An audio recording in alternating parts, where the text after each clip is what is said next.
Hi, Max Fortune here, and today I want to talk about a few of the most cost-effective ways of promoting your self-published book.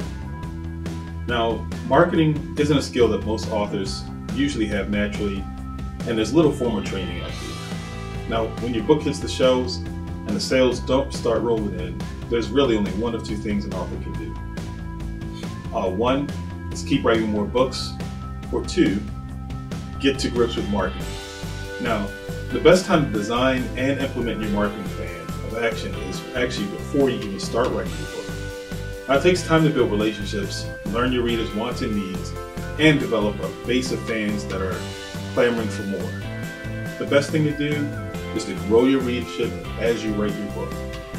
And when it's time to launch your book, you already have an invested and eager audience waiting to get your book. So here are some tried and proven techniques to market your book that I'm sure you'll find some that are going to work. So one is doing press releases. Now, here are some key items to keep in mind about using press releases to promote your self-published book. The object of a press release is really to get media attention and to get media coverage, not to sell books. So you do press releases so the media, for example TV, radios, magazines, newspapers, and websites, and blogs also will potentially review or discuss your book in their publication or on their channels, and this coverage will actually ultimately lead to sales. The second thing is your author press kit. Publicity can be a wonderful marketing tool. Now imagine talking about your book on a local morning show, getting a mention in the city paper, or having your book reviewed by a popular website. And many authors strive for these publicity opportunities but find them difficult to attain without sending a press kit. So luckily, every author can build his or own press kit to communicate with the media. So having a press kit is a great way to prepare yourself for the marketing arena. So let's talk about it. So your press kit may be requested by retailers, book bloggers, event planners, editors, basically anyone who might take an interest in you as an author or in the topic of your book. So you might be asking, what should your press kit contain? Most people requesting a press kit would like the following information inside of that press kit. The first thing they're looking for is your author bio and contact information. Secondly, a press release. Third, a sample of the author's common questions and answers.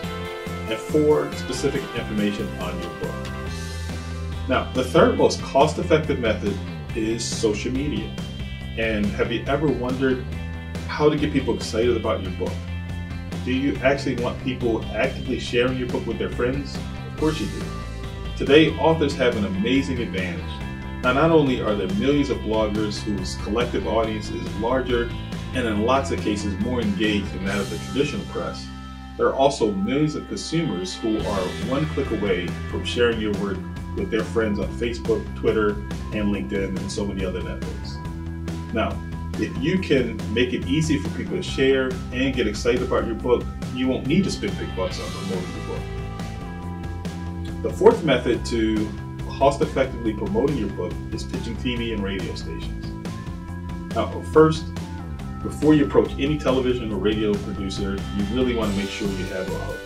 And what is a hook? A hook is that something special that makes a producer want to book you above all others who call on them.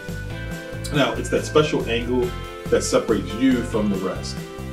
A lot of times, sometimes it's actually your personal story. It could be something else that's newsworthy, a newsworthy event that puts you front and center because of your timely expertise that you have.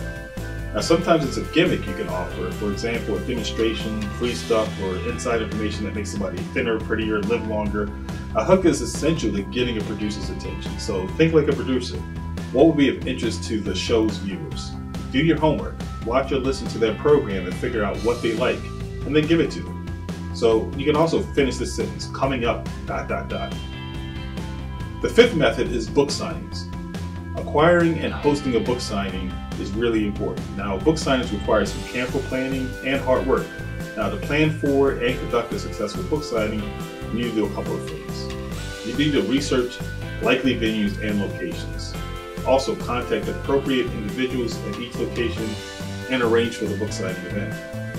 You can schedule a book signing to coincide and make sure it doesn't clash with other area events. Also gather materials and prepare for that book signing.